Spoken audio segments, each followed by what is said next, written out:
Hello, cupcakes! Welcome all my lovely members of the Mushroom Party, and for everyone new, my name is Mushroom.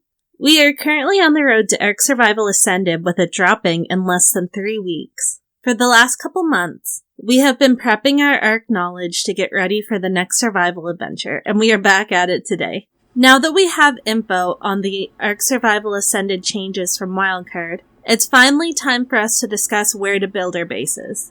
This will be primarily focused on PvE, as honestly I do not believe I can make an accurate enough assumption on how much the PvP meta will change, but I can definitely make a follow-up video discussing it if you guys would like. This video will be based on the island, but another for Scorched Earth will be coming out as well. I will definitely touch on the very well-known top locations like Herbivore Island and the Hidden Lake, but this video will be focused on the best locations when they are not available.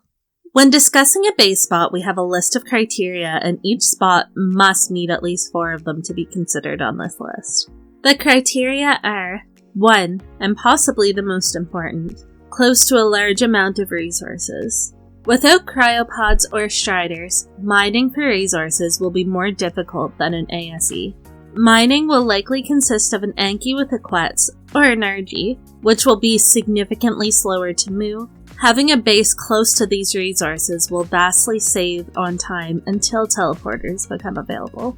Criteria number 2, easily buildable. The island is not known for having much flat terrain, and most bases will likely be built out of pillars rather than foundations, but the base location will still need enough space to make this possible.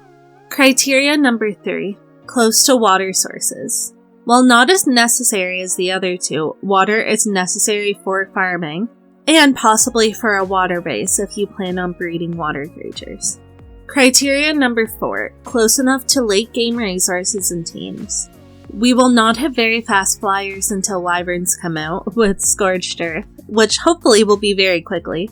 So for the time being, our fastest flyer will be the Pterodon. Being close to late game resources as well as teams will save on a significant amount of time, especially as cryopods will not be available. Being able to tame your large creature like a Rex and not having to walk it to the very other side of the map will be a huge time saver. And lastly, the 5th criteria is not a common apex creature spawn. This one is obvious. We do not want to build in a common Giga, Karch, or Titan spawn. With all of that being said, here's my list of great base locations on the island. Location 1, the Redwoods Tunnel. This first location is one of the most central locations on this list. Located on the crossroads between the base of the Frosttooth Mountain, the Redwoods River, and the Green Ob River, the chords to this spot are approximately 4860. Any location along the Redwoods River is a decent spot, but this is by far the best. It is in the middle of 3 mountains loaded with metal, obsidian, and crystal, as well as a short fly to the volcano for additional resources. Beaver dams also spawn in the water directly below you. The ground is not fully flat, but it's easily buildable, especially with pillars. There are loads of great creatures for you to tame very close to your base off the mountain and in the Redwoods.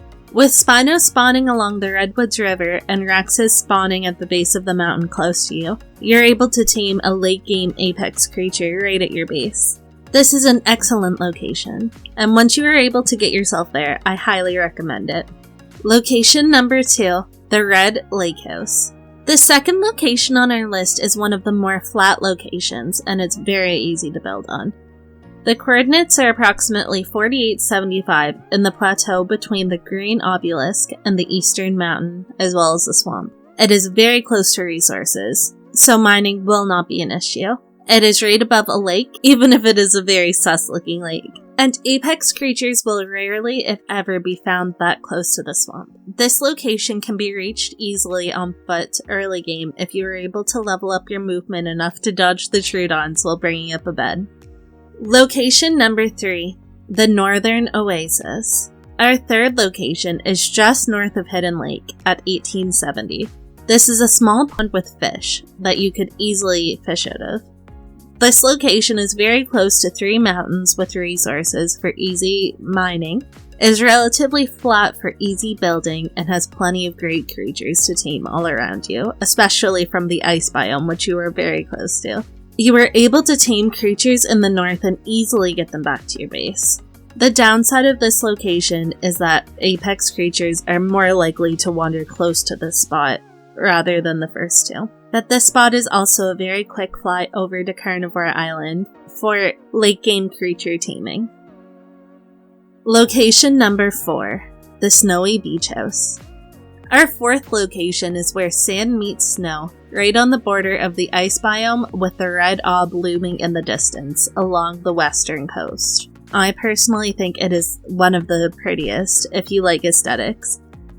While you would definitely get great teams like Rexes, Uties, and Wolves to bag around here, you will very rarely, if ever, see an apex creature like a Giga wander here. It is directly on the coast, so you will have no problems with water and will be able to build a sizable water pen. This location may not be as close to resources as the others on this list, but it is still close to the volcano and blue ob for mining. Location number 5, the Builder Stream. This last location is more of a niche build spot, perfect for PvEers who prioritize flat surfaces for beautiful bases. Located at 6529, this location is nestled on the western edge of the Redwoods, at the other end of the Redwoods lake than our first location. There is a small pond which is one of the best spots in the island for fishing for loot, or it can be used for raising smaller sea creatures as it is quite deep.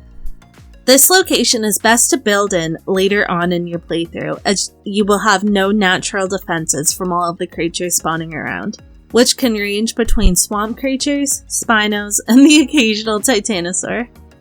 It is still quite close to all resources as well as the swamp cave for easy loot runs.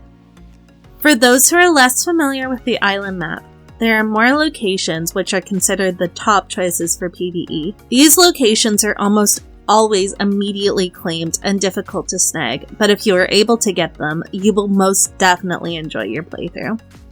The first of these locations is Hidden Lake, located at 2270. This location is on top of a beaver dam spawn, easily defendable from large creatures that spawn close by, and has plenty of resources from the mountains around. The second most popular PvE location is Herbivore Island. This is a smaller island off the southern eastern coast of the main island. The coordinates are approximately 85-85 to the stream base location. The only creatures that spawn here are herbivores, as per the name. It is also one of the, if not the best spot to build a water base, as it has natural walls that make building easy. The only downside is this location is far from resources, but once you get to late game and get a tech teleporter up, that would be no issue at all. Making this video has got me so excited for Ark Survival Ascended. I can't wait for the adventure it'll bring, and I hope you guys are getting as hyped up as I am. If you guys like any of these locations or have built in them before, please let me know what you think. Also, I've been considering starting live streaming on YouTube. Please drop a comment below and let me know what you guys would like to see if I start. If you guys like this kind of content, drop a like and subscribe to join the Mushroom Party on our little adventure through Ark Survival Ascended. Until next time, this is Mushroom. Stay fresh, cupcakes.